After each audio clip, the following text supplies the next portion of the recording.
Oi, pessoal! Vim trazer para vocês resumos de Piaget, Vygotsky e Valo. Resumos esses, então, que eu mesma fiz, tá? No decorrer dos meus estudos, então. São resumos feitos à mão, que eu digitalizei e vou trazer para vocês. Aqui tem conceitos, palavras-chave para a gente relembrar desses autores, tá? Relacionados a concurso. Então, tá bem resumido. É o que vocês precisam, basicamente, saber para tentar, então, resolver as questões aí na hora da prova, tá bom?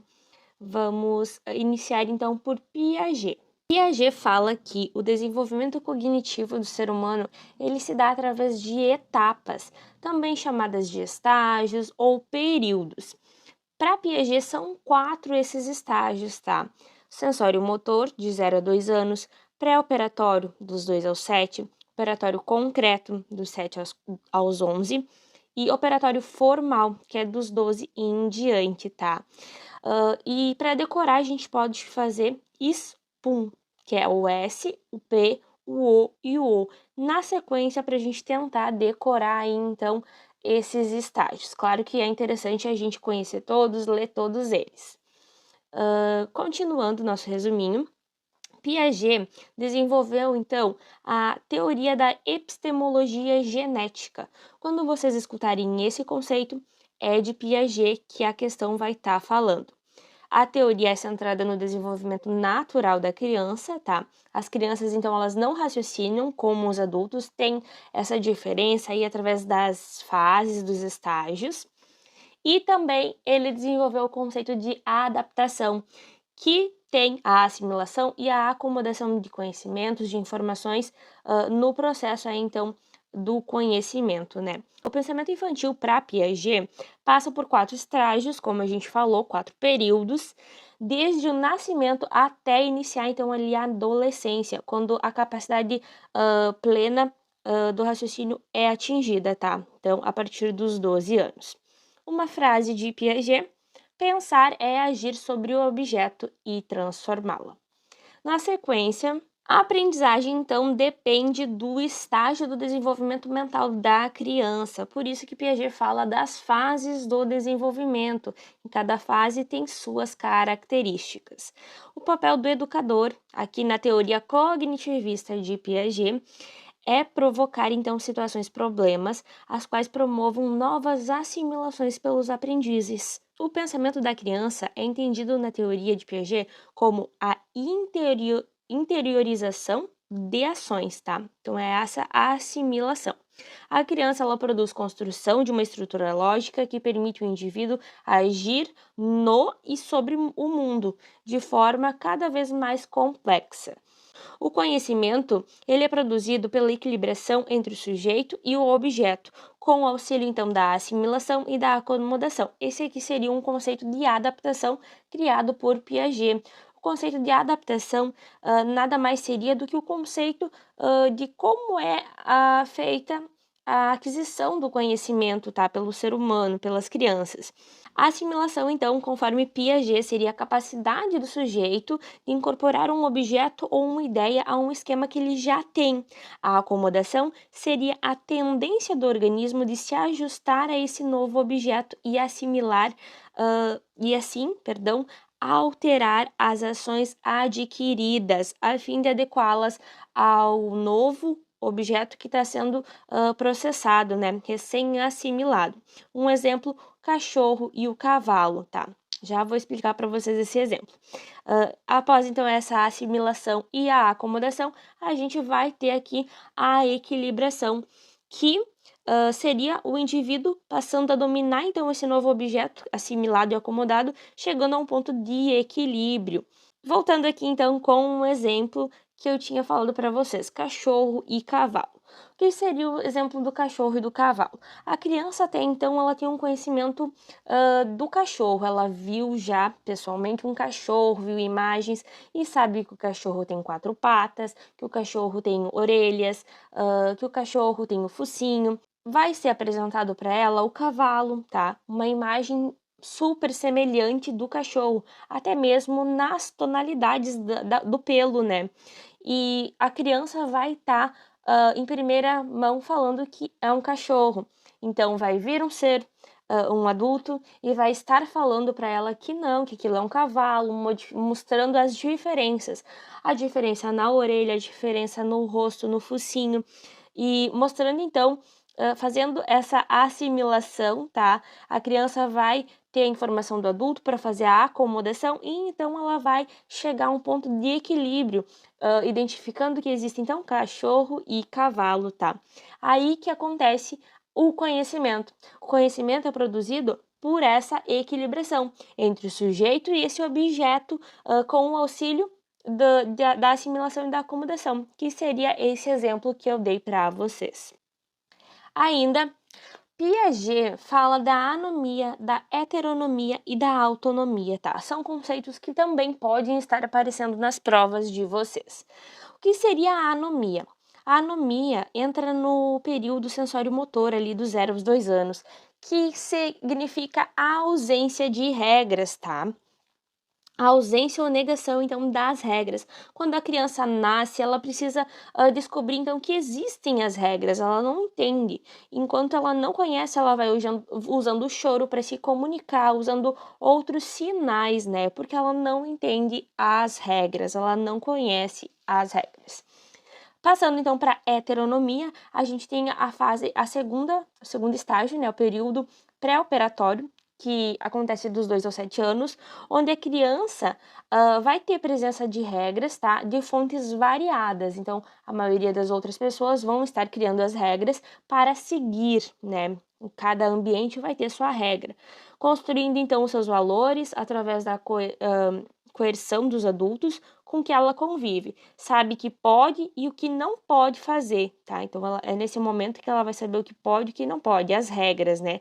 E a relação do respeito vai ser unilateral. Já na autonomia, então, que pega o período operatório concreto e operatório formal, dos 7 aos 12 e dos 12 em diante, ocorre, então, onde a criança entende e respeita as regras pela afetividade, não pelo medo, tá? E vai ter um jogo de regras, então, e de cooperação. Ambos vão se respeitar, tá? Ali, a criança vai também estar criando suas regras. Aqui ocorre essa internalização de regras.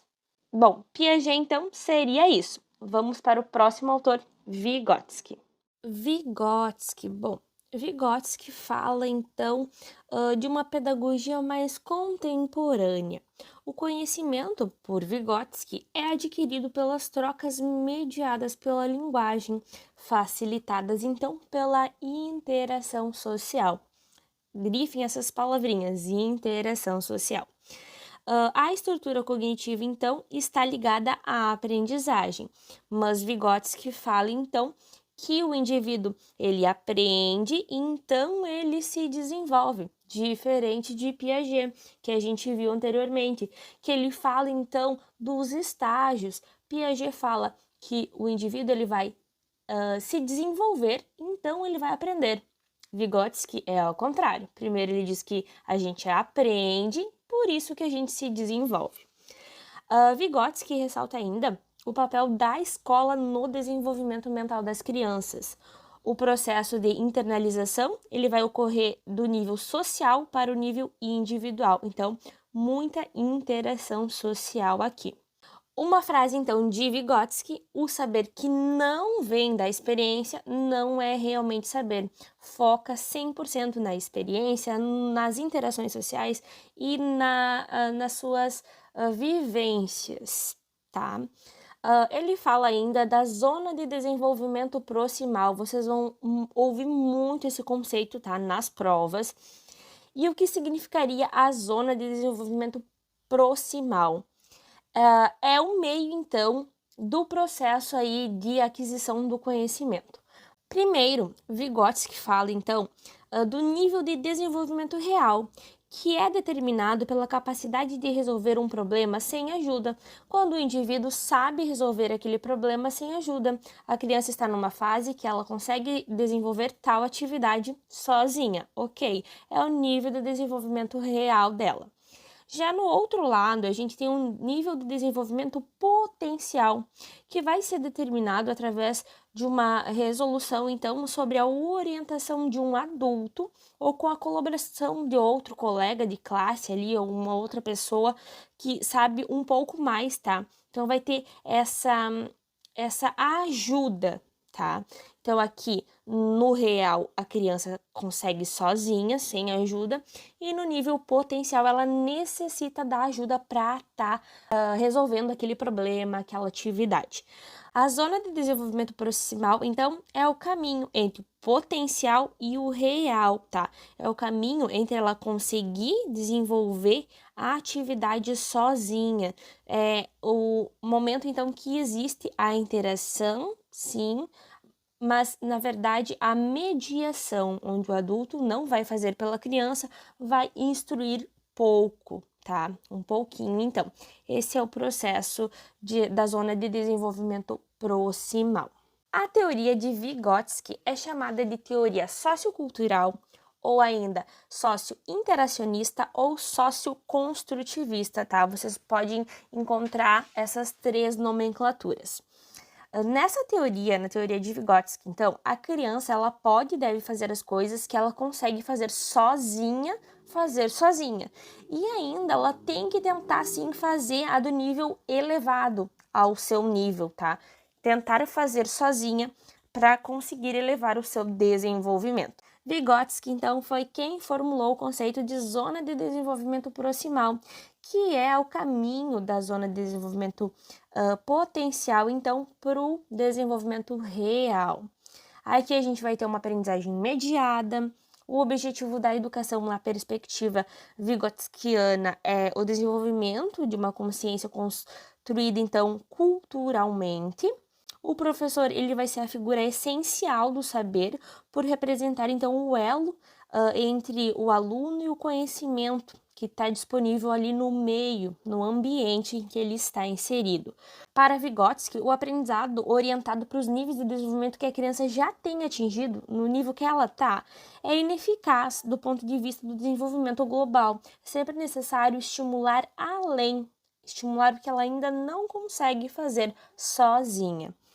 A interação tem papel fundamental no processo, então, da internalização do conhecimento, e a teoria sociocultural de Vygotsky baseia-se na ideia de aprendizagem através das relações sociais, com a ajuda de outras pessoas mais experientes. Ainda sobre Vygotsky, a sociedade e o desenvolvimento do homem estão historicamente conectados, tá? O autor ele afirma que o único e bom ensino é o que se adianta ao desenvolvimento. Por isso que ele fala que existe a aprendizagem, depois o desenvolvimento. O desenvolvimento ele acontece porque a gente está aprendendo. A aprendizagem da criança começa muito antes, então, da aprendizagem escolar, dela estar inserida na escola. Existem diversas relações sociais de aprendizagem, tá? Então, a gente aprende nas relações sociais. O processo de desenvolvimento não coincide com a aprendizagem. O processo de desenvolvimento segue o da aprendizagem, que cria a área do desenvolvimento potencial, justamente que a gente estava falando, aprendizagem para desenvolvimento, né? Os pressupostos teóricos de Vygotsky reafirmam, então, a importância das inter-relações entre o professor e aluno, entre aluno e aluno, entre aprender e desenvolver, para a abertura de novos caminhos de aprendizagem e de desenvolvimento, de conhecimento, de construção e crescimento. As faculdades intelectuais atuariam independentemente da matéria sobre a qual operam. Essa é uma frase de Vygotsky, tá? E o desenvolvimento de uma destas faculdades leva o desenvolvimento das outras, tá? Então, uma vai estar relacionada à outra. Acabamos então por aqui Vygotsky, vamos seguir com o outro autor, Vallon. Para Vallon, o sujeito começa emocionalmente, ele sente e age assim, mas a razão é o destino final do homem, tá? O meio social da criança, ele vai codeterminar a sua existência e ele vai favorecer o primeiro meio de satisfação das suas necessidades. Vallon fala que o sujeito é determinado, então, fisiologicamente e socialmente. O aluno, ele vai ser ativo, questionador, coautor, participa da sua aprendizagem, tá? A escola e o professor, eles devem então considerar a história do aluno, as demandas atuais e a perspectiva de futuro, tá? Então é presente, passado e futuro. Considera o sujeito como geneticamente social. A aprendizagem vai dar-se através da interação com o meio e também naturalmente, que significaria o biológico, tá? E vai ter aqui 3 conceitos que vão estar relacionados ao sujeito: afetividade, inteligência e movimento. O básico, assim, que vocês têm que entender de Valo é que ele fala, assim, do biológico, igual Piaget, fala do social, das interações, igual Vygotsky, mas ele coloca a afetividade. E a afetividade não significa apenas afeto, amor, carinho. A afetividade significa que o ser humano ele é afetado, tanto positivo quanto negativamente, no meio que ele está inserido, tá? E isso também influencia, tá, no desenvolvimento, na aprendizagem do indivíduo. Uma frase de Vallon: a criança é um ser que pensa, sente e age. A afetividade está como centro na teoria de Vallon. E agora, então, a gente vai olhar um pouquinho sobre Piaget e Vygotsky, tá? Uma diferença ali sobre eles, e também tem um quadro dos autores, das diferenças dos 3 autores para fixar mais esse assunto, tá? Iniciando aqui nesse de Piaget e Vygotsky, então. Piaget vai ser mais da área biológica, enquanto Vygotsky da área social. Façam essa associação aí, tá? Procurem a informação então. Piaget fala que é individual para o social e Vygotsky fala que é do social para o individual. Ainda, para Piaget, a criança vai ter uma visão parcial do mundo, uma visão egocêntrica. Para Vygotsky, a criança ela vai formando uma visão desse mundo através das interações com os adultos e com as crianças experientes que a cercam. Para Piaget, vai ser privilegiado, então, a maturação biológica por aceitar fatores internos sobressaindo aos fatores externos. Segue, então, uma sequência fixa e universal de estágios, que é o SPUM, sensório-motor, pré-operatório, operatório concreto e operatório formal. Aqui, a aprendizagem ela vai ser subordinada ao desenvolvimento e vai ter pouco impacto sobre ele, ou seja, a criança então vai se desenvolver, por isso que ela vai aprender. E a aprendizagem então ali vai ter pouco impacto sobre o desenvolvimento da criança. O papel da interação social ela vai ficar bem minimizado, tá? E os pensamentos então vêm antes da linguagem. Já em Vygotsky, a gente vai ter uma valorização do social. Vai ser reconhecido, então, a variação do ambiente social do indivíduo, o seu desenvolvimento também vai variar conforme o seu ambiente. O desenvolvimento ele não vai seguir uma visão única e universal, como o de Piaget lá nos estágios, tá? O Vygotsky não tem isso. O Vygotsky também vai falar que o pensamento e a linguagem, eles são interdependentes, tá? Então, eles precisam existir juntos. O desenvolvimento e a aprendizagem eles são processos que se influenciam reciprocamente, por isso que eles vão ser interdependentes. Quanto mais aprendizagem, mais desenvolvimento. Por isso que a Vygotsky a gente pode associar que acontece primeiro a aprendizagem, então o desenvolvimento. Basicamente isso. Último quadro comparativo, então, Piaget. 1896 a 1980, Vygotsky 1897 a 1934 e Vallon 1879 a 1962. Piaget fala da construção do conhecimento, Vygotsky a interação social e Vallon a afetividade. Piaget, assimilação, acomodação, equilibração, esquema, estágios de desenvolvimento. Vygotsky fala em mediação simbólica, instrumentos e signos, a zona de desenvolvimento proximal. Valum fala do movimento, expressões, emoções, afetividade, inteligência, confrontos e o eu, imitação e negação. Piaget fala da adaptação, a interação com o mundo. Vygotsky fala de uma parte para o todo, da socialização. Valum fala do todo para uma parte, da individualização. Piaget fala, então, que o professor ele desequilibra o esquema do aluno para uma nova adaptação. Vygotsky fala que o professor ele vai interferir na zona de desenvolvimento proximal do aluno, no que o aluno já sabe, então, e no que ele ainda precisa como ajuda. Valum fala que o professor, então, ele vai considerar a história do aluno e as demandas sociais. Piaget, desenvolvimento, com isso, aprendizagem, dá. Vygotsky, aprendizagem, depois desenvolvimento, AD. Valum fala que aprendizagem e desenvolvimento acontecem ao mesmo tempo. Bom, seria isso então, esses os resuminhos que eu tenho desses 3 autores, tá? Para tentar ajudar vocês. Espero que vocês gostem. Para quem gostou desses resumos, eu tenho mais resumos à venda lá no meu site, tá? Na minha loja virtual. Então, vou deixar o link para vocês aí na descrição, vocês podem olhar, tá? E também comentem aí quais os assuntos que vocês querem que eu traga resumos aqui no canal, tá? Então, eu sei que vocês às vezes estão estudando e está em cima da prova, vocês não querem teorias complexas do início ao fim, né? Do zero, que demorariam aulas e aulas. E então eu posso trazer os meus resumos para auxiliar vocês nessa questão, tá? Então, comente qual assunto você quer ver por aqui.